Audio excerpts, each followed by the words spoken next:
সকলকে নববর্ষের প্রীতি ও শুভেচ্ছা জানিয়ে আজকের এই ছোট্ট ব্লগটি শুরু করলাম। তো যথারীতি সকালবেলায় বাড়ির ঠাকুরকে পুজো দিয়েই নতুন বছরে নতুন সকাল শুরু করে বাড়ির পাশে মন্দিরে গিয়ে একটু ঠাকুর দর্শন করে পুজো দিয়ে এলাম। আসার সময় দেখলাম একটা কাকু এরকম সাউথ ইন্ডিয়ান ব্রেকফাস্ট সেল করছে সাইকেলে করে। তো ওনার কাছ থেকে আমরা ইডলি, মেদু বড়া, তার সঙ্গে দিয়েছিল চাটনি আর সাম্বার। তো এটা নিয়ে খেলাম, দেখলাম খুবই অসাধারণ টেস্ট, একদম পুরো ঘরোয়া স্বাদ। তারপরে আমরা চিকেনের দোকানে গেলাম, এখানে একটা বিড়ালের সঙ্গে আমার বর কথা বলছিল। তো চিকেনটা নিয়ে আসার পর বর এদিকে হান্ডি চিকেনের প্রিপারেশন শুরু করে দিয়েছে, আর আমিও এদিকে আস্তে আস্তে অনেক কিছুই রান্না করে ফেলেছি। এখন হচ্ছে পাবদা মাছ আর কাবাব।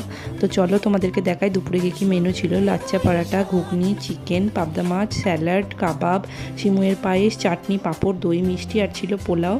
তো সবাইকে নববর্ষের অনেক অনেক শুভেচ্ছা। সবাই খুব ভালো করে নতুন বছর কাটাও। যাওয়ার আগে একটু সাবস্ক্রাইব করে দিও প্লিজ।